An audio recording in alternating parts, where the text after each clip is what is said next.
Bonjour à tous, c'est Stéphanie, j'espère que vous allez bien. Alors aujourd'hui, je voulais vous parler de quelque chose qu'on m'a demandé de vous transmettre depuis hier soir. Donc ça concerne le masculin sacré. Donc ça va pouvoir vous permettre, vous les féminines, de vous éclairer un petit peu sur ce sentiment-là. Donc aujourd'hui, on va vous parler de l'indécision. Donc vous savez, c'est ce pas en avant, ce pas en arrière que les masculins sont très aptes à faire, mais il n'y a pas que. Parce que la féminine aussi peut porter ce côté indécis en fait. Alors, ce que je veux dire par là, et c'est ce que les guides veulent que je vous transmette, en fait, le masculin a tendance à être quelqu'un d'indécis. Faut pas que vous le preniez pour vous personnellement. C'est-à-dire que le masculin va le faire dans tous les domaines de sa vie, et c'est pas forcément vous la cause. Bon, après, ça peut, par exemple, quelqu'un qui a une dépendance affective peut faire fuir votre masculin.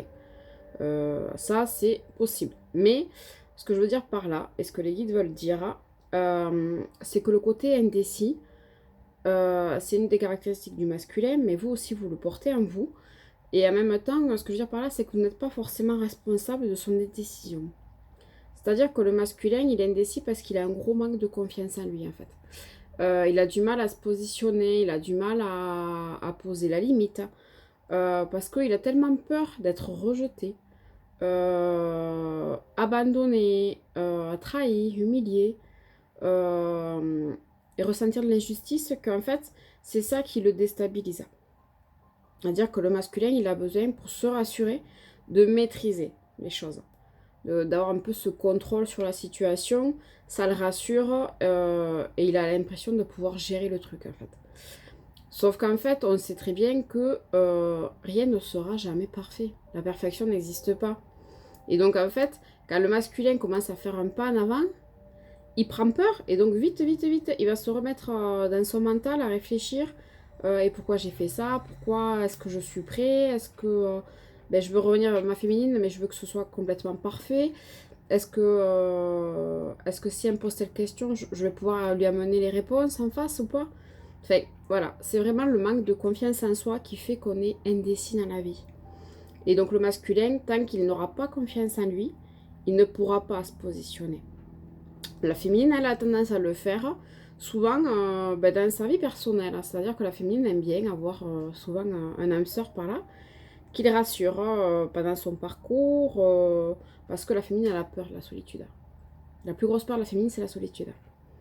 Et en fait, donc elle est indécise parce qu'elle ne va pas poser la limite. Même si elle sait que elle est avec la personne juste par intérêt, ou quoi que ce soit, elle va pas poser la limite parce qu'elle a peur de se retrouver seule. Parce que la féminine a ce besoin d'exister dans les yeux des gens. C'est-à-dire que si elle n'a personne autour d'elle, elle a l'impression qu'elle n'existe pas en fait. Donc voilà. Donc ce que je veux dire par là, c'est qu'en fait, en résumé, votre masculin, ok, il a ce côté indécis, mais lui, c'est plutôt parce que c'est son manque de confiance en lui. Parce qu'il a besoin de contrôler la situation parce que ça le rassure. C'est pas forcément vous la responsable de ce pas en arrière. Le masculin peut avoir un imprévu ou quelque chose qu'il n'avait pas du tout prévu, qui lui saute aux yeux, qui va faire qu'il va repartir dans sa coquille. Mais en même temps, les guides veulent que vous sachiez que si votre masculin est indécis, c'est que de votre côté, il y a quelque chose qui fait que vous aussi, vous êtes indécise.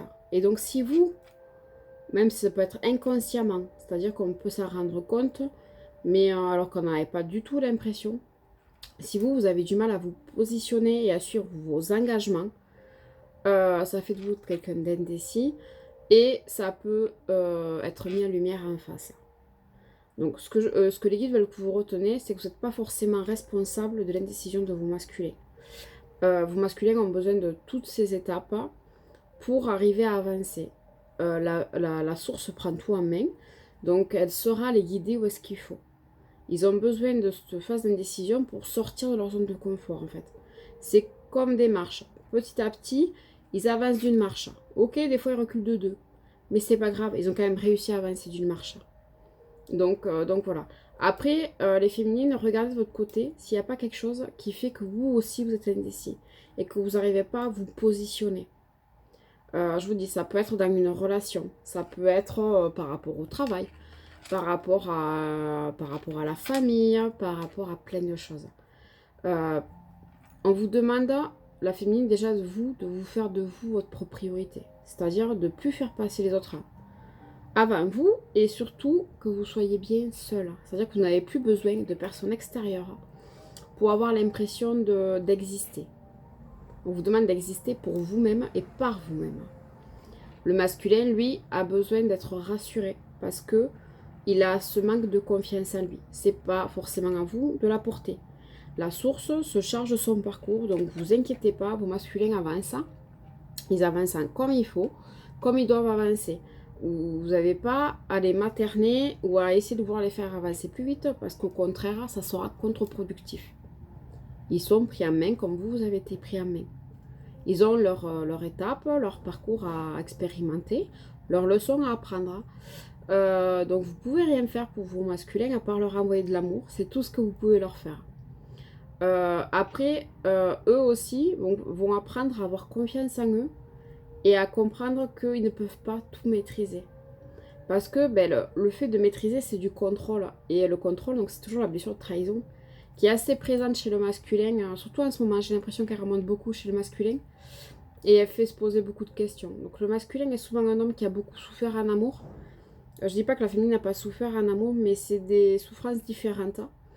Et le masculin a peur de l'engagement parce qu'il ne veut plus être brisé, entre guillemets. Donc il va préférer pas s'engager ou pas prendre de risque de s'engager trop sérieusement parce que ça lui fait peur.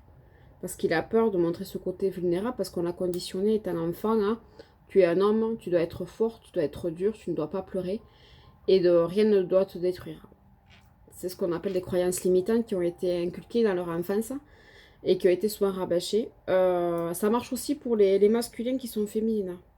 C'est-à-dire qu'on les a souvent élevés un peu comme des garçons manqués. Les parents pensaient bien faire, sauf qu'à l'heure actuelle, ça les limite un petit peu.